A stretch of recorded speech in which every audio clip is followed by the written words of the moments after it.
Dear students, आज का हमारा टॉपिक है गुट निरपेक्ष आंदोलन, नॉन अलाइनमेंट मोमेंट। द्वितीय विश्व युद्ध के पश्चात संपूर्ण विश्व में दो शक्तिशाली गुटों अर्थात दो शक्तिशाली पक्षों में विभाजित हो गया। नंबर एक था अमेरिका गुट और दूसरा सोवियत संघ का गुट। विश्व में सर्वोच्च शक्ति बनने के लिए इनमें शीत युद्ध आरंभ हो गया, जो सोवियत संघ के विघटन के साथ ही खत्म हुआ।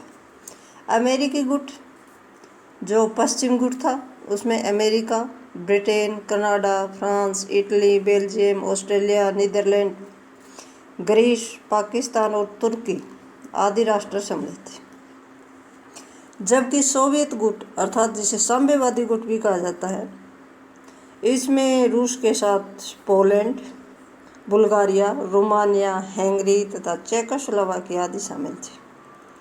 परंतु यूगोस्लाविया 1948 ईस्वी में ही सोवियत संघ से अलग हो गया, उसके गुट से अलग हो गया। इनमें कुछ देश ऐसे थे जिन्होंने कुछ ही समय पूर्व स्वतंत्रता प्राप्त की थी।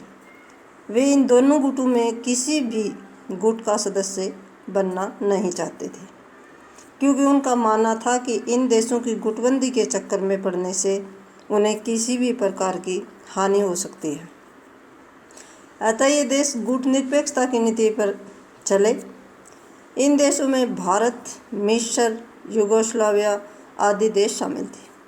पाकिस्तान के अमेरिका गुट में शामिल हो जाने से भारत के लिए भी आवश्यक हो गया कि वह इस प्रकार की नीति पर चले जिससे उसकी राजनीति पर किसी देश का प्रभाव न पड़े।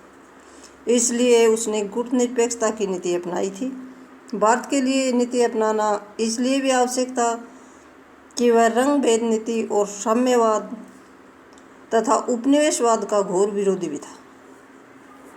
कुछ समय पश्चात अफ्रीका तथा लैटिन अमेरिका के देश भी गुट निरपेक्षता की नीति में शामिल होते चले गए। गुट निरपेक्षता ने विश्व की राजनीति को बहुत प्रभावित किया। इसकी उत्पत्ति अचानक ही नहीं हुई थी, बल्कि ये सोची समझी रणनीति का परिणाम था। इनका मुख्य उद्देश्य था नवोदित राष्ट्रों की स्वतंत्रता की रक्षा करना तथा युद्ध को रोकना। 1961 ईस्वी में बेलग्रेड शिखर सम्मेलन में भाग लेने वाले गुट निरपेक्ष देशों की संख्या सिर्फ 25 थी, जबकि आज इनकी संख्या बढ़कर 115 हो गई है। अब आता है गुट निरपेक्षता का अर्थ क्या है, परिभाषा क्या है। गुट निरपेक्षता की स्पष्ट और सही व्याख्या करना बड़ा मुश्किल कार्य है। अनेक विद्वानों ने इनकी अलग अलग परिभाषाएं दी है। जॉर्ज श्वार्ज़ेनबर्गर ने गुट निरपेक्षता की 6 अवधारणाओं को अलग अलग व्याख्या सहित बताया है।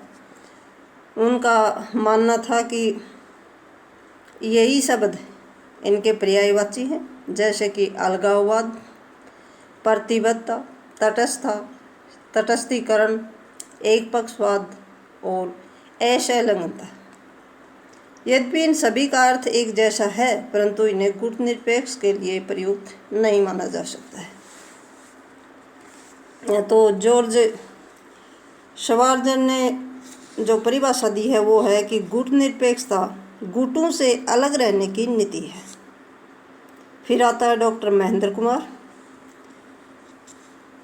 डॉक्टर महेंद्र कुमार लिखते हैं कि गुट निरपेक्षता को शीत युद्ध से अलगाववाद बताया, जबकि मार्गेंथो और जॉर्ज लिस्का जैसे इतिहासकारों ने इन्हें तटस्थता शब्द का प्रयोग ज़्यादा उचित बताया। आगे आता है उपाध्याय। इन्होंने लिखा कि किसी भी देश के साथ सैन्य संधि और विशेषतः किसी साम्यवादी या पश्चिमी गुट के किसी राष्ट्र के साथ सैनिक संधि में शामिल नहीं होना था, क्योंकि गुट निरपेक्ष शक्तियाँ सैनिक संधियों को तनाव तथा शीत युद्ध का मुख्य कारण मानती हैं और वे इन्हें विश्व शांति एवं सुरक्षा के लिए खतरा मानती हैं। फिर आता